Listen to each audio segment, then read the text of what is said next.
जय हिंद। कैसे हैं आप सभी? आशा करता हूँ बहुत ही अच्छे होंगे। इस वीडियो में हम आपके लिए लेकर आए टॉप जी के जीएस प्रश्न। ये ऐसे प्रश्न हैं जो बार बार एग्जाम में पूछते हैं, तो किसी भी एग्जाम की तैयारी कर रहे हैं प्रैक्टिस के तौर पे भी इस वीडियो को देख सकते हैं। चलिए वीडियो की शुरुआत करते हैं। देखते हैं पहला क्वेश्चन क्या पूछा है आपसे। पहला क्वेश्चन जो पूछा है वह पूछा है कृष्णदेव राय निम्नलिखित में से किस वन से संबंधित थे। आपसे पूछा है कि कृष्णदेव राय निम्नलिखित में से किस वन से संबंधित थे। चलिए बताइए राइट आंसर क्या हो जाएगा। राइट आंसर कमेंट बॉक्स में लिख दीजिए।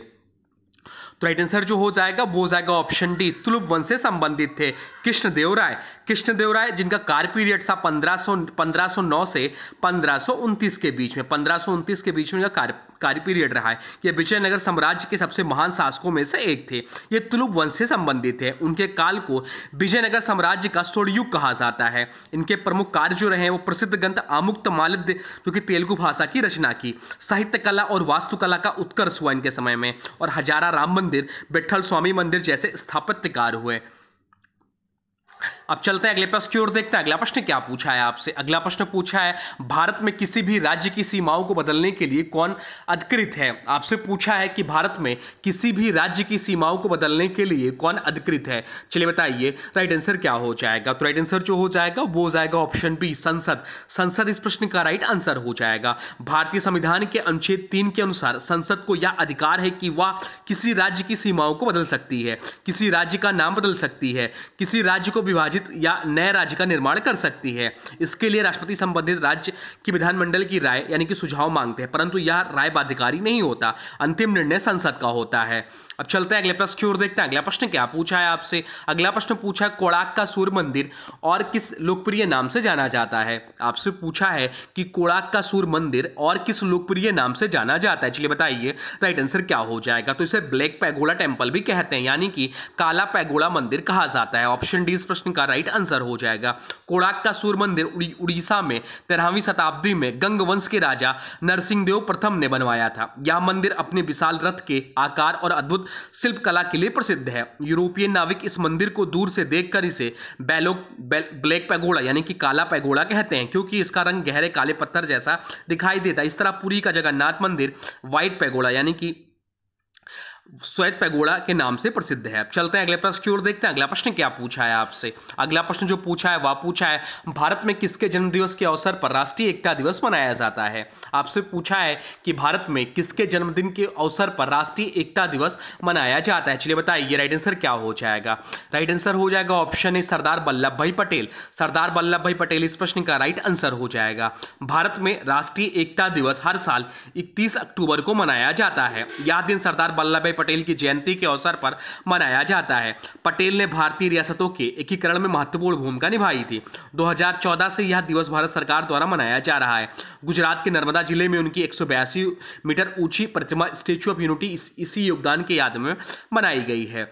अब चलते हैं अगले प्रश्न की ओर। देखते हैं अगला प्रश्न क्या पूछा है आपसे। अगला प्रश्न जो पूछा है वह पूछा है भारतीय संविधान का कौन सा अनुच्छेद संसद में राष्ट्रपति के विशेष अभिभाषण से संबंधित है। आपसे पूछा है कि भारतीय संविधान का कौन सा अनुच्छेद संसद में राष्ट्रपति के विशेष अभिभाषण से संबंधित है। चलिए बताइए राइट आंसर क्या हो जाएगा। राइट आंसर कमेंट बॉक्स में लिख दीजिए। तो राइट आंसर जो हो जाएगा वो हो जाएगा ऑप्शन डी, अनुच्छेद 87 इस प्रश्न का राइट आंसर हो जाएगा।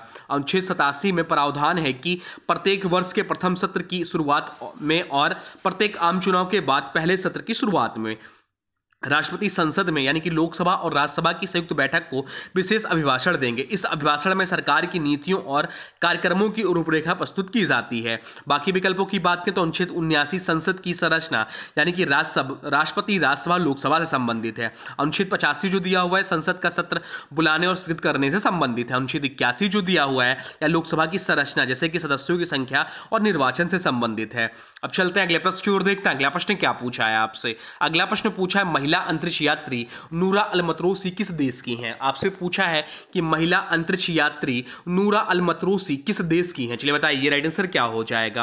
राइट आंसर हो जाएगा ऑप्शन बी, संयुक्त अरब अमीरात इस प्रश्न का राइट आंसर हो जाएगा। नूरा अल-मतरोसी संयुक्त अरब अमीरात की पहली महिला अंतरिक्ष यात्री हैं। इनका चयन 2021 में यूएई एस्ट्रोनॉट प्रोग्राम के लिए किया गया। इन्हें पहली अरब महिला अंतरिक्ष यात्री भी कहा जाता है। प्रशिक्षण के लिए इन्हें नासा के जॉनसन स्पेस सेंटर भेजा गया था। बाकी बात यहाँ हो रही है सऊदी अरब की, तो सऊदी अरब की राजधानी रियाद है, देश की मुद्रा सऊदी रियाल है, और सऊदी अरब एक परम पवित्र इस्लामी देश है। यहाँ मक्का और मदीना यहाँ स्थित हैं। अब चलते हैं अगले प्रश्न की ओर, देखते हैं अगला प्रश्न क्या पूछा है आपसे। अगला प्रश्न पूछा है, निम्नलिखित में से किसने गिटार को हिंदुस्तानी शास्त्रीय संगीत के एक वाद्य के रूप में प्रसिद्ध किया।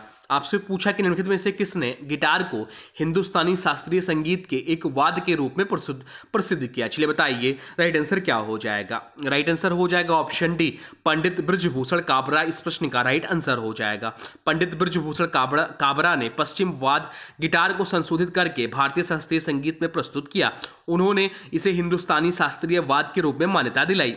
उनका सबसे प्रसिद्ध एल्बम काल ऑफ द वैली 1967 है, जिसमें उन्होंने पंडित शिव कुमार शर्मा जो कि संतूर वादक थे और पंडित हरिप्रसाद चौरसिया जो कि बांसुरी के साथ मिलकर वादन किया। बाकी पंडित शिव कुमार शर्मा जो है संतूर वादन के लिए प्रसिद्ध हैं। उस्ताद अली अकबर खां जो है सरोद वादन के लिए प्रसिद्ध है, और पंडित हरिप्रसाद चौरसिया बांसुरी वादन के लिए प्रसिद्ध हैं। अब चलते हैं अगले प्रश्न की ओर, देखते हैं अगला प्रश्न क्या पूछा है आपसे। अगला प्रश्न पूछा, थिम्पू भारत किस पड़ोसी देश की राजधानी है। आपसे पूछा है कि थिम्पू जो है भारत के किस पड़ोसी देश की राजधानी है। चलिए बताइए राइट आंसर क्या हो जाएगा। राइट आंसर हो जाएगा ऑप्शन बी, भूटान। भूटान इस प्रश्न का राइट आंसर हो जाएगा। थिम्पू भूटान की राजधानी है, या भूटान का सबसे बड़ा शहर भी है, और यहाँ पर राजा का राजमहल और संसद स्थित है। भूटान को थंडर ड्रैगन का देश कहा जाता है। इसकी मुद्रा नगुट्रलम है और आधिकारिक भाषा जोगखा है। बाकी विकल्पों की बात करें तो म्यांमार की राजधानी नेपिडा है, नेपाल की राजधानी काठमांडू है, और बांग्लादेश की राजधानी ढाका है। अब चलते हैं अगले प्रश्न की ओर, देखते हैं अगला प्रश्न क्या पूछा है आपसे। अगला प्रश्न पूछा, निम्नलिखित में से कौन सा भारतीय राज्य पाइका नृत्य के लिए प्रसिद्ध है। आपसे पूछा कि निम्नलिखित में से कौन सा भारतीय राज्य पाइका नृत्य के लिए प्रसिद्ध है। चलिए बताइए राइट आंसर क्या हो जाएगा। राइट आंसर हो जाएगा ऑप्शन है उड़ीसा। इस प्रश्न का राइट आंसर हो जाएगा। पाइका नृत्य उड़ीसा का एक पारंपरिक लोक नृत्य है। यह नृत्य मूल रूप से योद्धाओं द्वारा किया जाता है, जो युद्ध कौशल और शौर्य को दर्शाता है। इसमें नर्तक तलवार, ढाल और पारंपरिक वेशभूषा धारण करते हैं।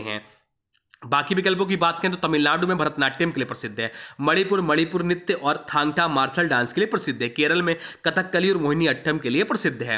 अब चलते हैं अगले प्रश्न की ओर, देखते हैं अगला प्रश्न क्या पूछा है आपसे। अगला प्रश्न पूछा है, दक्षिण भारत के पहाड़ी क्षेत्रों में मौजूद निम्नलिखित कौन सी मिट्टी इस क्षेत्र को चाय और काफी के लिए उपयुक्त बनाती है। चलिए बताइए राइट आंसर क्या हो जाएगा। राइट आंसर हो जाएगा ऑप्शन बी, लेटराइट मिट्टी। इस प्रश्न का राइट आंसर हो जाएगा। लेटराइट मिट्टी दक्षिण भारत के पश्चिमी घाट और पहाड़ी क्षेत्रों में पाई जाती है। यह मिट्टी लोहे एवं और एल्युमिनियम से समृद्ध होती है तथा वर्षा के मौसम में जल धारण क्षमता रखती है। इसकी विशेषताएं इसे चाय और कॉफी जैसे नकदी फसलों के लिए उपयुक्त बताती हैं। बाकी ऑप्शनों की बात करें तो काली मिट्टी जो है कपास उत्पादन के लिए उपयुक्त होती है, मुख्यतः महाराष्ट्र, गुजरात, मध्य प्रदेश में पाई जाती हैं। जलोढ़ मिट्टी गंगा और ब्रह्मपुत्र के मैदानों में धान, गन्ना, गेहूं आदि के लिए उपयुक्त होती हैं। अब चलते हैं अगले प्रश्न की ओर, देखते हैं अगला प्रश्न क्या पूछा है आपसे। अगला प्रश्न पूछा है, ट्रांस साइबेरियन रेलवे निम्नलिखित में से किस देश की परियोजना है। आपसे पूछा है कि ट्रांस साइबेरियन रेलवे निम्नलिखित में से किस देश की परियोजना है। चलिए बताइए राइट आंसर क्या हो जाएगा। राइट आंसर हो जाएगा ऑप्शन सी, रूस देश की। ट्रांस साइबेरियन रेलवे रूस की एक विशाल रेलवे परियोजना है, या दुनिया की सबसे लंबी रेलवे लाइन है, जिसकी लंबाई जो 9,289 किलोमीटर इसकी लंबाई है।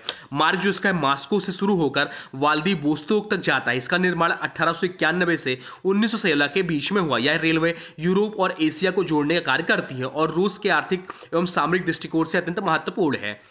अब चलते हैं अगले प्रश्न की ओर, देखते हैं अगला प्रश्न क्या पूछा है आपसे। अगला प्रश्न पूछा है, भारतीय संविधान के राज्य के नीति निर्देशक सिद्धांतों को किस देश से लिया गया है। आपसे पूछा है कि भारतीय संविधान के राज्य के नीति निर्देशक सिद्धांतों को किस देश से लिया गया है। चलिए बताइए राइट आंसर क्या हो जाएगा। राइट आंसर हो जाएगा ऑप्शन डी, आयरलैंड के संविधान से। राज्य के नीति निर्देशक सिद्धांत भारतीय संविधान के भाग 4 जो कि अनुच्छेद 36 से 51 में वर्णित है। इसका उद्देश्य है सामाजिक और आर्थिक न्याय सुनिश्चित करना तथा देश में एक कल्याणकारी राज्य की स्थापना करना। डीपीएसपी की अवधारणा भारतीय संविधान ने आयरलैंड के संविधान से लिया है, और आयरलैंड ने यह विचार स्पेन के संविधान से अपनाया था। बाकी ऑप्शन में दिया अमेरिका का संविधान, तो अमेरिका का संविधान जो है भारत ने यहां से मौलिक अधिकार और न्यायिक पुनर्वीक्षण की अवधारणा ली। कनाडा का संविधान की बात करें तो भारत ने यहां से संघीय प्रणाली और राज्यपाल की नियुक्ति जैसी बातें ली। और फ्रांस का संविधान जो है भारत ने यहां से स्वतंत्रता, समानता और बंधुत्व का आदर्श लिया।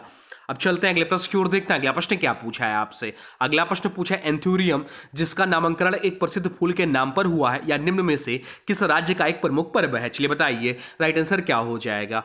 राइट आंसर हो जाएगा ऑप्शन है मिजोरम, इस प्रश्न का राइट आंसर हो जाएगा। एंथूरियम महोत्सव मिजोरम का एक प्रमुख सांस्कृतिक एवं पर्यटन पर्व है। इसका नामकरण एंथूरियम फूल या टेलीफ्लावर, इसे जिसे फ्लेमिंगो लिली या टेलीफ्लावर भी कहते हैं, यह उत्सव हर साल सितंबर माह में आयोजित होता है। इसमें फूलों के प्रदर्शनी, सांस्कृतिक नृत्य, हस्तशिल्प, हस्तकरघा और स्थानीय व्यंजनों का प्रदर्शन होता है। उद्देश्य क्या है इसके पीछे, तो मिजोरम की संस्कृति को, पर्यटन को बढ़ावा देना। बाकी बात करें नागालैंड के, तो यहाँ का प्रमुख पर्व हॉर्नबिल फेस्टिवल है। अरुणाचल प्रदेश, यहाँ सोलुंग, लासार, मापिन आदि त्योहार मनाए जाते हैं। मणिपुर, यहाँ याओ सांग और निगोल चाक कुबा प्रमुख त्योहार है। अब चलते हैं अगले प्रश्न की ओर, देखते हैं अगला प्रश्न क्या पूछा है आपसे। अगला प्रश्न पूछा है लॉर्ड डलहौजी किस अवधि में भारत का गवर्नर जनरल था।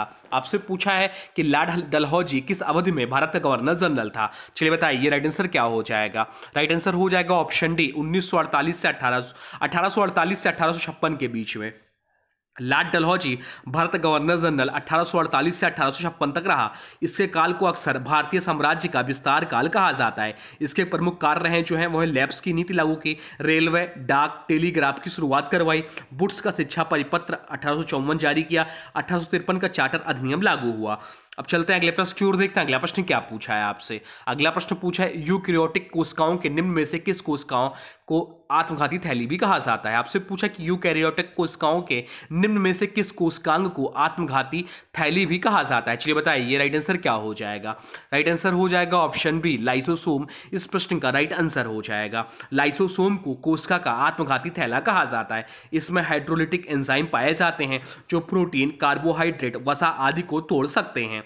यदि कोशिका को नुकसान पहुंचता है तो लाइसोसोम अपनी झिल्ली तोड़कर अपने एंजाइम बाहर निकालते हैं जिससे पूरी कोशिका पच जाती है। इसे ही आत्मघाती क्रिया कहते हैं।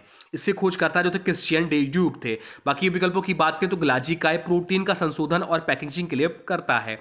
माइटोकॉन्ड्रिया कोशिका का ऊर्जा घर है और क्लोरोप्लास्ट हरा रंग प्रदान करता है और प्रकाश संश्लेषण करता है।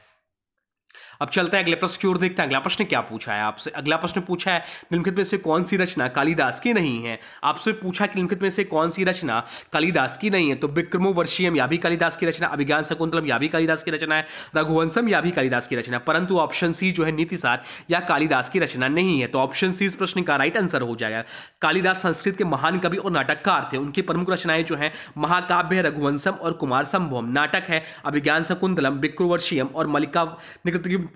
खंडकाव्य जो इनका है वो ऋतुसंहार और मेघदूतम है। नीतिसार वास्तव में कामंदक द्वारा रचित है, कालिदास की नहीं। अब चलते हैं अगले प्रश्न की ओर, देखते हैं अगला प्रश्न क्या पूछा है आपसे। अगला प्रश्न पूछा है व्यास सम्मान नामक साहित्यिक पुरस्कार प्रथम बार किस वर्ष में प्रदान किया गया था। आपसे पूछा है कि व्यास सम्मान नामक साहित्यिक पुरस्कार प्रथम बार किस वर्ष में प्रदान किया गया था। चलिए बताइए राइट आंसर क्या हो जाएगा। राइट आंसर हो जाएगा ऑप्शन सी 1991 में।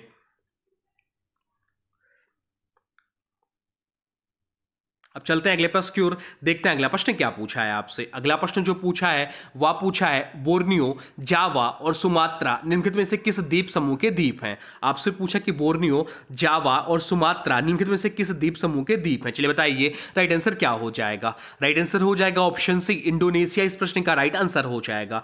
बोर्नियो, जावा और सुमात्रा दक्षिण पूर्व एशिया के प्रमुख द्वीप हैं। ये सभी इंडोनेशिया के हिस्से हैं। हालांकि बोर्नियो का एक हिस्सा मलेशिया और ब्रुनेई में भी आता है। जावा द्वीप जो है दुनिया का सबसे अधिक जनसंख्या वाला द्वीप है और इंडोनेशिया की राजधानी जकार्ता यहीं स्थित है। सुमात्रा की बात करें तो प्राकृतिक संसाधनों से भरपूर और दुनिया का छठा सबसे बड़ा द्वीप है। बोर्नियो की बात करें तो दुनिया का तीसरा सबसे बड़ा द्वीप है जिसे इंडोनेशिया में कलिमंतान कहा जाता है। अब चलते हैं अगले प्रश्न की ओर, देखते हैं अगला प्रश्न क्या पूछा है आपसे। अगला प्रश्न पूछा है 2011 की जनगणना के अनुसार भारत की सर्वाधिक जनसंख्या निम्न में से किस क्षेत्र में नियोजित थी। चलिए बताइए राइट आंसर क्या हो जाएगा। तो 2011 की जनगणना के अनुसार प्राथमिक क्षेत्र ऑप्शन ए जो है प्राथमिक क्षेत्र या कृषि व संबंध कार्य से संबंधित है। लगभग इससे जो है 54.6% कार्यरत थी इससे।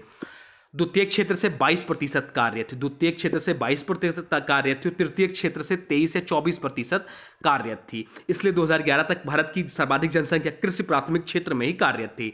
अब चलते हैं अगले प्रश्न की ओर, देखते हैं अगला प्रश्न क्या पूछा है आपसे। अगला प्रश्न पूछा है संगीत पर सबसे पहला ज्ञात ग्रंथ संगीत रत्नाकर किसके द्वारा रचित है। आपसे पूछा कि संगीत पर सबसे पहला ज्ञात ग्रंथ संगीत रत्नाकर किसके द्वारा रचित है। चलिए बताइए राइट आंसर क्या हो जाएगा। राइट आंसर हो जाएगा ऑप्शन ए सारंगदेव। इस प्रश्न का राइट आंसर हो जाएगा संगीत रत्नाकर भारतीय संगीत का सबसे महत्वपूर्ण और प्राचीन ग्रंथों में से एक है। इसे सारंगदेव ने 13वीं शताब्दी में लिखा था। इसमें भारतीय शास्त्रीय संगीत की दोनों परंपराओं हिंदुस्तानी संगीत और कर्नाटक संगीत की नींव समझाई गई। इस ग्रंथ में 7 अध्याय हैं जिनमें स्वर, राग, ताल, वाद, नृत्य और गान की विधाओं का वर्णन है। इसे भारतीय संगीत का विश्वकोश भी कहा जाता है। तो ये आपके टॉप जी के जीएस के प्रश्न जो बहुत ज्यादा आने वाले एग्जाम के लिए महत्वपूर्ण है। ये वही क्वेश्चंस हैं जो एनटीपीसी सीबीटी 2 में पूछे गए हैं, तो आपके रेलवे के लिए बहुत ज्यादा महत्वपूर्ण है। और एनटीपीसी के एग्जाम की तैयारी कर रहे हैं तब भी आप इसे सेट आप दे सकते हैं।